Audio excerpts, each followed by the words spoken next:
The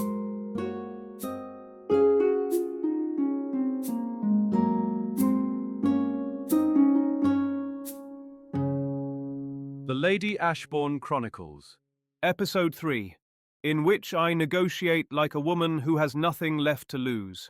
Previously on the Lady Ashbourne Chronicles. Lady Margot accepted the Earl's mysterious restoration commission. A squirrel provided commentary and nobody mentioned why an Earl was personally delivering citrus to widows with architectural emergencies. 3 hours and 2 pots of tea later, we'd relocated to the dining room. The only space in Ashbourne House with a table that didn't threaten imminent collapse under the weight of paperwork. My ledger lay open between us like evidence at a trial. Its pages chronicling years of creative mathematics and barely disguised financial panic.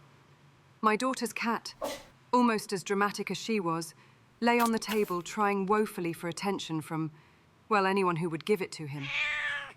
I'd tired of that game long ago, so now he was vying for the Earl. That's the 6th time that cat has expired in the last hour. Pay him no mind. He's angling for sympathy inheritance. It worked on the parish priest last Christmas.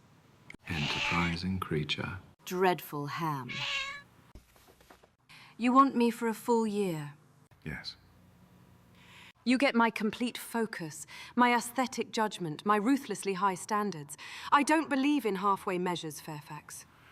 Neither do I.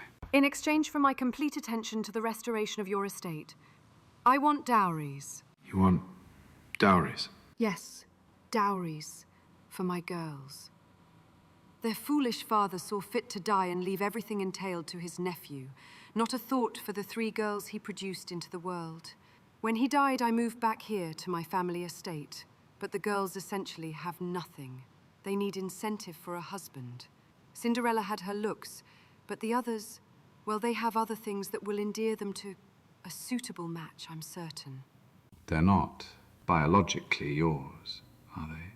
Not that it is any of my concern if they are or not. They are mine as much as any girl who sobbed into your shoulder, borrowed your best stockings, and destroyed your furniture after a romantic disaster. Family isn't just shared blood, Fairfax. Of course not. I meant that. One of them has declared herself destined for great romantic tragedy and practices fainting onto furniture I can't afford to replace.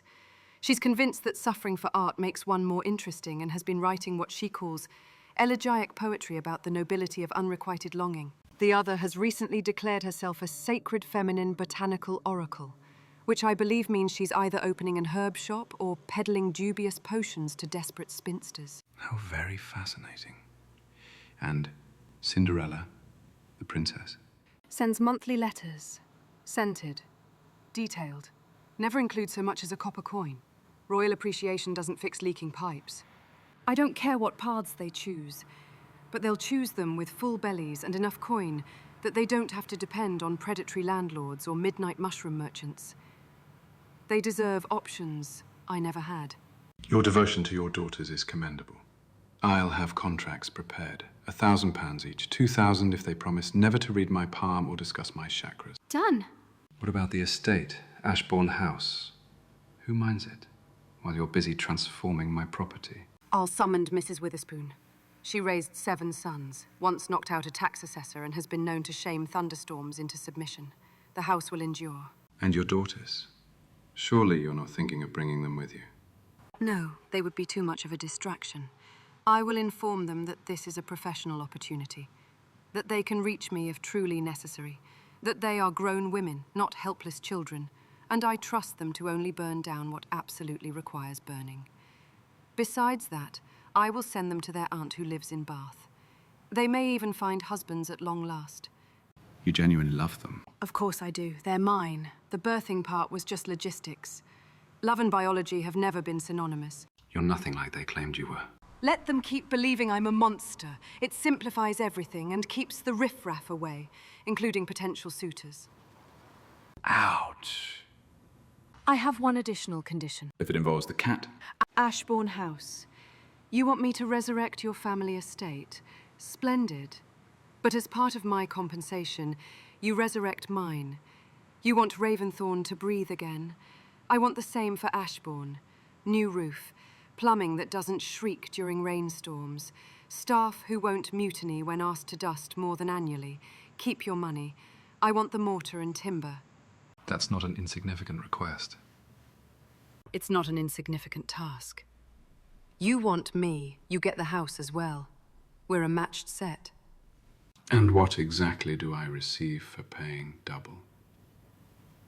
You get me, Lord Fairfax. All of me. Complete attention, complete dedication, complete transformation. I will turn your wreckage into something glorious. And I won't even dismiss that appalling butler with the wandering fingers. I've heard has sent more than one maid away in the night. I can't imagine why you've kept him this long.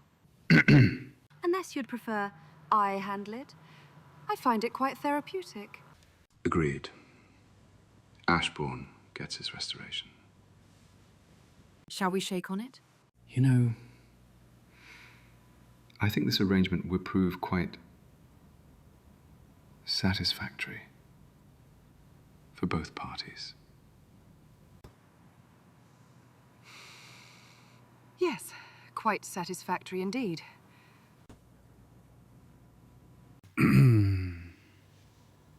I should return to Raventhorn. Prepare for your arrival. Of course. I'll need a few days to arrange matters here. Lady Ashbourne, this partnership, I have a feeling it will exceed both our expectations. Well, that was unexpected.